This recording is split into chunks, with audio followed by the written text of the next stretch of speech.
माघ का महीना चल रहा है। कौन कौन से स्नान है, मौनी अमावस्या, मकर संक्रांति जैसी पावन तिथियां हैं, कौन कौन से स्नान पे क्या क्या शुभ मुहूर्त है, चलिए जानते हैं। 3 जनवरी को आएगी पौष पूर्णिमा जो कि निकल चुकी है। 15 जनवरी पे हमारी मकर संक्रांति आएगी जो कि विशेष पर्व है एक। 18 जनवरी पे मौनी अमावस्या है। 23 जनवरी को बसंत पंचमी है। 1 फरवरी को माघी पूर्णिमा है। 15 फरवरी को महाशिवरात्रि है। तो चलिए जानते हैं। पौष पूर्णिमा से ही माघ स्नान का विधिवत आरंभ हो जाता है। इस दिन ही कल्पवासी संगम के तट पर निवास कर नियमित स्नान, जप और दान करते हैं। धार्मिक मान्यता है कि पौष पूर्णिमा पर स्नान करने से पिछले जन्मों के पापों का क्षय होता है और व्यक्ति को धर्म मार्ग पर चलने की प्रेरणा मिलती है।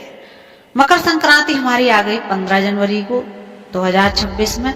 इस दिन माघ मेले का सबसे महत्वपूर्ण पर्व माना जाता है। इस दिन सूर्य देव धनु राशि से निकलकर मकर राशि में प्रवेश करते हैं, जिससे सूर्य उत्तरायण होते हैं। शास्त्रों के अनुसार मकर संक्रांति पर संगम स्नान करने से अच्छे पुण्य की प्राप्ति होती है। तिल, गुड़ और दान का भी विशेष महत्व होता है।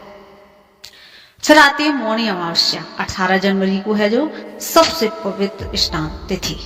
मौनी अमावस्या को माघ मेले की सबसे महत्वपूर्ण और भीड़भाड़ वाली तिथि माना जाता है। इस दिन मौन रहकर स्नान, ध्यान, तप करने की परंपरा होती है।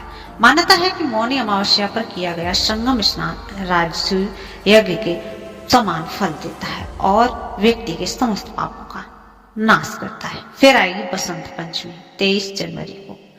ज्ञान और पवित्रता का पर्व। बसंत पंचमी को देवी सरस्वती की पूजा की जाती है। यह तिथि माघ स्नान के लिए भी विशेष मानी जाती है। इस दिन पीले वस्त्र धारण कर संगम में स्नान करने से विद्या, बुद्धि और वाणी से शुद्धता आती है। साधु संतों के अनुसार यह दिन आध्यात्मिक उन्नति के लिए अत्यंत शुभ है। फिर आती है माघी पूर्णिमा जो कि 1 फरवरी को रही। माघी पूर्णिमा को कल्पवास समाप्त हो जाता है। 1 महीने तक संयम, तप और नियम का पालन करने वाले श्रद्धालु इस दिन अंतिम स्नान करते हैं। धार्मिक मान्यता है कि माघी पूर्णिमा का स्नान करने से जीवन के समस्त कष्ट समाप्त हो जाते हैं और मनुष्य को वैकुंठ की प्राप्ति होती है। 15 फरवरी को आ जाएगी महाशिवरात्रि, माघ मेले का दिव्य समापन। महाशिवरात्रि के दिन माघ मेले का समापन होता है। यह दिन भगवान शिव को समर्पित है। इस दिन संगम स्नान के बाद शिव पूजा और रुद्र अभिषेक साधक को शिव कृपा की प्राप्ति कराता है और जीवन में शांति और संतुलन बनाता है। क्यों है खास माघ का महीना और क्यों करते हैं इतने सारे स्नान? धार्मिक ग्रंथों में कहा गया है कि माघे स्नानम महापुण्यम, अर्थात माघ मास में किया गया स्नान सबसे बड़ा पुण्य है। माघ स्नान न केवल शरीर को शुद्ध करता है बल्कि मन और आत्मा को भी पवित्र करता है। वही कारण है कि हर वर्ष लाखों श्रद्धालु माघ के महीने में मेले में आते हैं और महाकुंभ में स्नान करते हैं। उत्तर प्रदेश में प्रयागराज में गंगा, यमुना और अदृश्य सरस्वती के पावन संगम तट पर माघ मेले का आगाज हो चुका है। मान्यता है कि 45 दिनों में देवता भी धरती पर वास करते हैं। तो मकर संक्रांति, मौनी अमावस्या सहित जो भी